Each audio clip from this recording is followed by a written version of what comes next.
Tell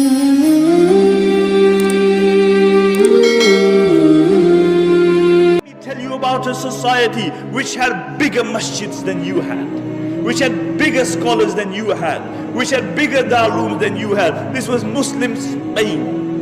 It had far bigger masjids than you had. Qurtuba, in the height of its flowering, had over 600 masjids. And recently, a couple of years, 19 of us from this masjid went to Qurtuba, where there were 600 masjids. We found one, and that was closed.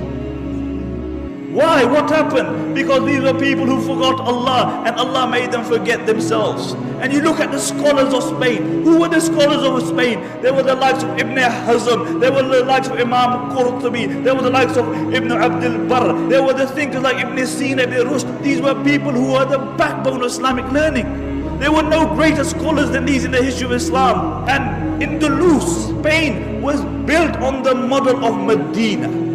And as long as their focus remained on Medina, they flourished. But when their focus turned toward the dunya, then that same progressive society sank. Because the Muslims were not created for the dunya.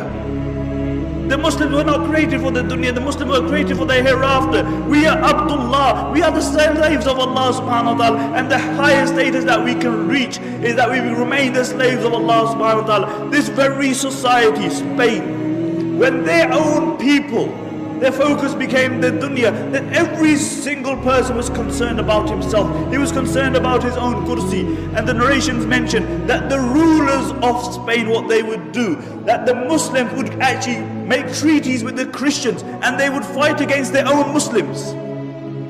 They would fight against their own Muslims. And really these were the Abu Righals of that time. And throughout history you will find Abu Righal. Do you know who Abu Righal was?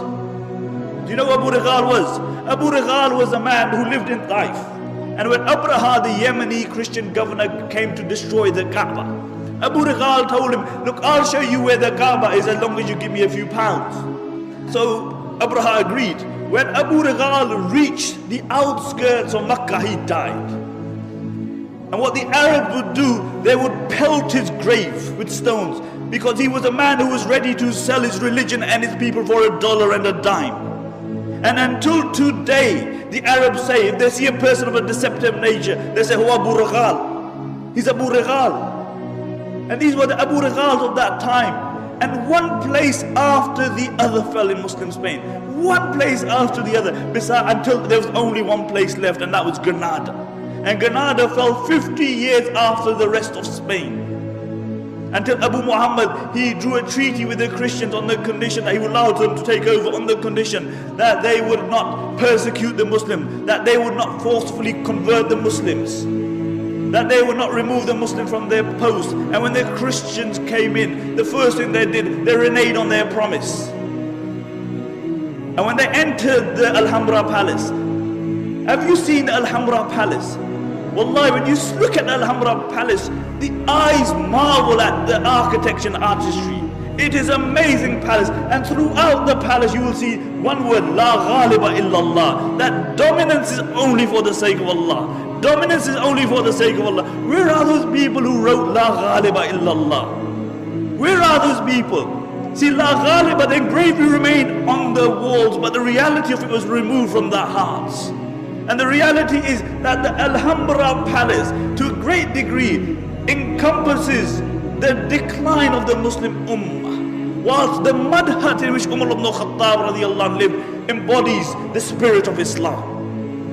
And really, when these Christians, they walked into the Alhambra, they found the highest place that they could find, and they erected a crucifix there. And when Abu Muhammad saw this, he began to cry. He began to cry, and his mother rebuked him. She said, "Why are you crying like a woman when you couldn't defend it like a man?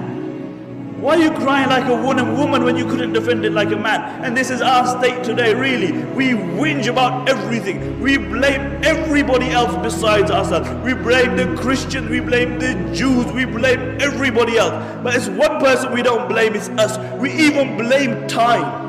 The zamana yesaya. As the Arabic poet says, it's a na'ibu zamanana wal aibu fina wa ma li zamanina aibun siwana. He said, we find fault in time, but the reality is that the fault lies within us. And if there was any one fault in time, If there was any one fault in time, it is that it has to carry the likes of me and you. That's the only fault with time. لا تكونوا كالذين نسوا الله فأنساهم أنفسهم. Do not be like those who forgot Allah and Allah made them forget themselves.